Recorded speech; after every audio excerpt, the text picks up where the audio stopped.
Et salut à toi YouTube, j'espère que tu vas bien. Ici Azré, et comme tu as remarqué, j'ai toujours pas les lunettes pour ne pas vous embêter avec le reflet des verres. On se retrouve donc pour la lecture du chapitre 4 de Lecteur Omniscient, dont le livre est toujours ici parce qu'on est toujours dans le tome 1. Ça fait que 4 chapitres, donc je suppose qu'on est toujours dans le tome 1.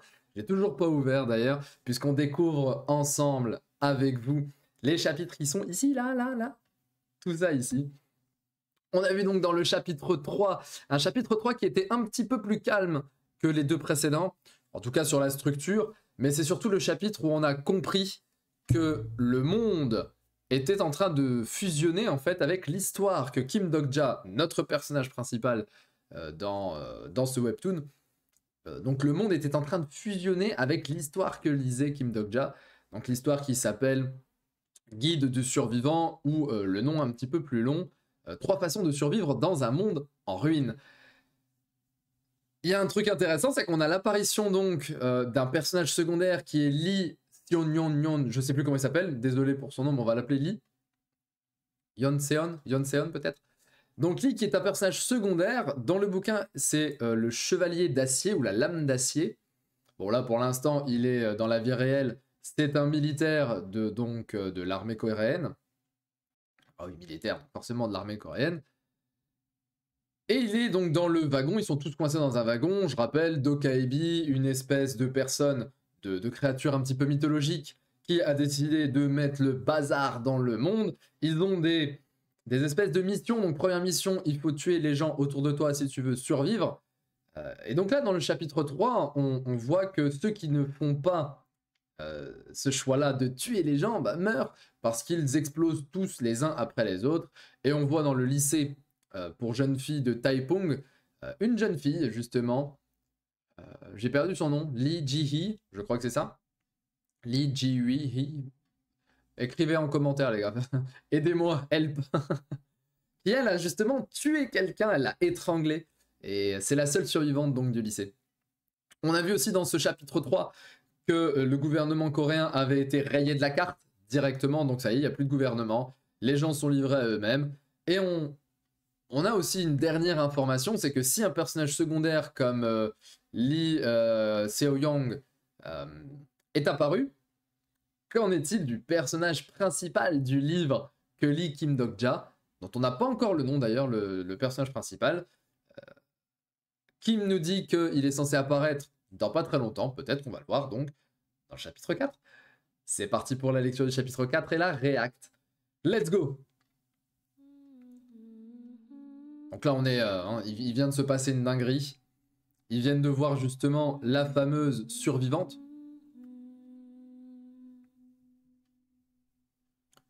Lecteur Omniscient chapitre 4. Toujours l'original Sing Sion, adapté par Yumi. Parce que c'est aussi un light novel, hein. À la base c'est un light novel, adapté en webtoon, avec le dessin de Sleepy Sea. Épisode 1, début du service payant, partie 3, chapitre 4. Il y en a une qui est en train de trembler comme jamais, hein, Yu Sanga. Et Dok-ja qui a toujours son téléphone. Alors je me demande qu'est-ce qui va se passer quand il aura plus de batterie. C'est bizarre. Pourquoi ce type n'est toujours pas apparu? Les événements du roman que j'ai lu prennent vie. Certains que je connais, et d'autres que je ne connais pas. La seule solution pour débloquer cette situation est de relire le guide du survivant, mais... Merde. Comme je m'y attendais, c'est effacé. Ce n'est vraiment pas populaire, donc il n'a sûrement pas de partage illégal non plus. Et là, il se souvient de quelque chose. Attends une minute. À partir d'aujourd'hui, à 19h, ça va être payant. Ah oui, le fameux fichier par hasard. Ce n'est pas ça, si.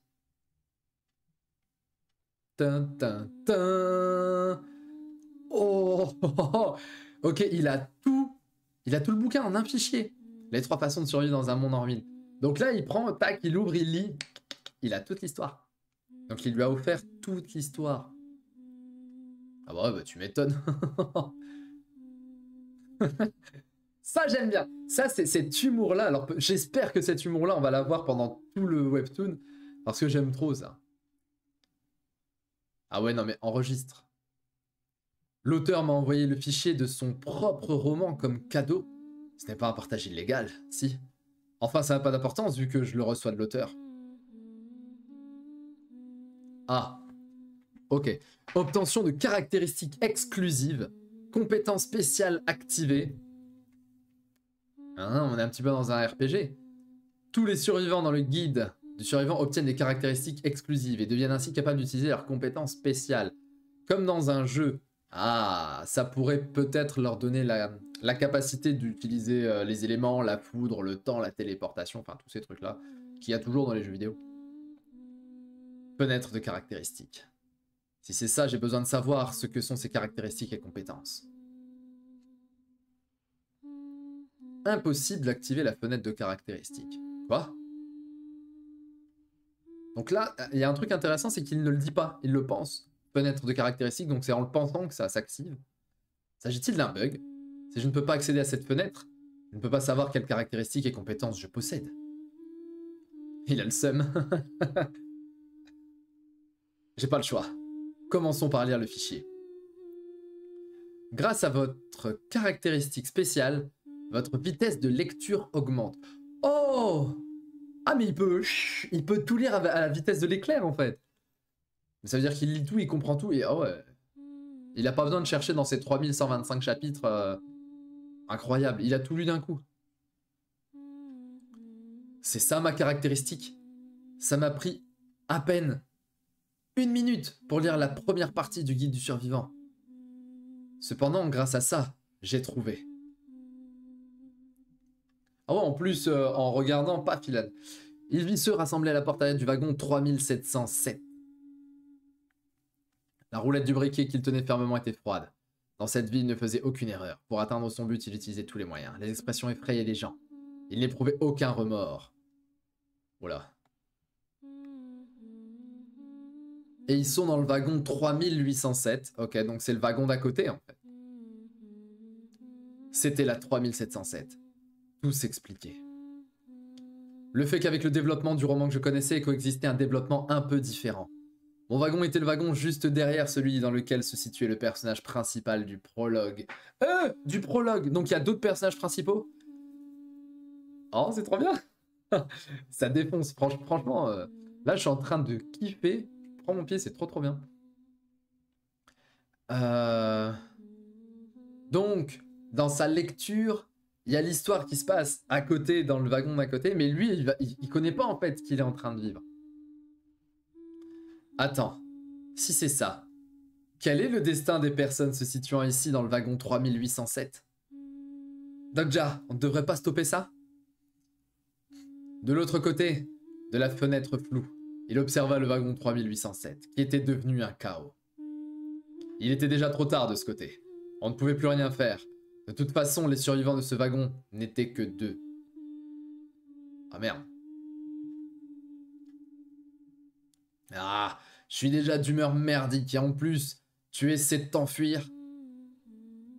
Tu ne la fermes pas? Kim Namoon. Sauvez-moi. Je dois y aller. Ok, il la chlasse. Il l'a tué là. Je sais déjà qui sont ces 2 personnes. Je ne t'ai pas dit de la fermer. Ah mais il les massacre. Yosanga va certainement mourir. Ah ouais, donc ils nous mettent un perso... Quoi? Seulement 2 survivants. Excepté ces 2-là, tout le monde va sûrement mourir dans le wagon. Alors, je vais pas lire le truc à l'envers. Moins inclus. Donc c'est Lee Yeosong et Kim Namoon. Donc, ok. Que faites-vous? Ce sale type est envers une personne âgée. Directeur Han Myung-go. Ah? Quoi, le vieux? Tu veux mourir? Quoi? Tu ne captes toujours pas la situation? C'est quoi ces conneries? Cet enfoiré mal éduqué. Ça, tu ne le vois pas? Sauvez-moi! Ah! Crève, je te dis. C'est mature en fait, c'est hardcore, c'est chaud. Tu ne comprends toujours pas. L'armée ne viendra pas nous sauver. Quelqu'un doit mourir. Sauvez-moi, tu sais que je suis quelqu'un de bien. Ferme-la, crève. Qu'est-ce que ça veut dire? Ce que je dis. Ah mais il a tabassé la vieille ou le vieux? C'est qu'on doit choisir qui va mourir. Bien sûr, je sais à quoi tu penses, le vieux. Tu es un être humain pour vivre. Ce ne sont pas ce que font les enfoirés. C'est vrai. Mais est-ce toujours le cas dans ce genre de situation? C'est un cas de force majeure. Si on ne tue pas, on meurt. Qui peut nous blâmer? Bon, là, le drip, il est légendaire. Là, on a... Enfin, moi... Dans mes lectures de Webtoon, j'ai dans mon pinacle, dans mon top 3, il y a Solo Leveling, et vous le savez. Mais là, clairement, on est sur du dessin du même style que Solo Leveling. Hein. Très, très, très clairement. On n'est pas sur un Tower of God, par exemple, qui est totalement différent. Réfléchis bien. Le monde que vous connaissiez tous jusqu'à maintenant vient de se terminer. Et dans un nouveau monde, c'est indéniable qu'il faut de nouvelles lois. Kim Namun, celui qui s'adapte plus vite dans le monde du roman, le guide du survivant. Ah ouais, il les massacre. Dans la scène où le monde à la morale confuse s'est effondré. Vous tous, jusqu'à quand allez-vous rester spectateurs? Vous voulez tous crever? Celui qui porta le coup de grâce fut Kim Namun. Ah, tant pis. Ah, ils se mettent tous à tabasser la vieille. Si un meurtre n'a pas lieu dans les 5 minutes, tout le monde mourra dans ce wagon. 1, 2, 3, ils sont 5 à tabasser. Wow. Je me suis souvenu avoir lu ce passage dans le roman. Tels des bourreaux tirant ensemble sur le levier, ceux qui avaient agi s'étaient tous mis en même temps. Car ils ne voulaient pas savoir lequel d'entre eux avait porté le coup fatal au condamné. Et le gosse qui est là en mode... avec ses criquets. Et moi, j'étais en train d'observer toute cette scène comme si je relisais ce passage.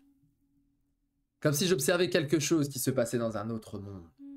Je restais les bras croisés devant tout ça. Ils sont 6 à le massacrer, c'est catastrophique. Dans le roman, cette personne âgée, dont je ne connais pas le nom, devient le premier sacrifice. Si je change le cours de cet événement sans réfléchir, cela pourrait affecter mes chances de survie. Et ça, c'est très intéressant ce qu'il dit. Parce qu'il sait ce qui va se passer. Mais s'il modifie, bah il sait plus. Ça, c'est cool. Il va forcément modifier à un moment donné. Il peut pas ne rien faire. Cependant, rester les bras croisés devant cette mort pour cette raison. Est-ce vraiment judicieux? Elle va mourir si ça continue. C'est dangereux si tu agis sans réfléchir. Je sais, mais... Si tu y vas maintenant, tu vas mourir. Yu Sanga. Même si le cours de l'histoire a changé. C'est évident qu'il y a des personnes qui brilleront toujours de façon éclatante. Mais la personne qui peut changer cette histoire n'est pas Yu Sanga. Car ce n'est pas le personnage principal de ce monde. Sanga, reste ici. Quoi, mais... Fais ce que je te dis juste cette fois. Je n'interviendrai plus après ça. À vrai dire, il est un peu tôt pour m'immiscer. Ce n'était pas ça mon plan d'origine. Dokja? Le fait que je sois resté immobile constamment. Ce n'est pas parce que j'avais peur des gens ou de Kim Namun, ni parce que j'étais d'accord avec leur action inhumaine. J'attendais seulement le moment où je devais agir. C'est pour ça. Ah, rappelez-vous, le personnage principal, il avait une espèce de briquet. Donc là, il a utilisé les flammes, il a explosé le wagon 8707. 3707, je sais plus. Maintenant. Donc là, il y a un souffle de feu. Les fameuses pages allongées. On va tourner la tête, les gars. On va regarder. Belle impression de mouvement, c'est très stylé.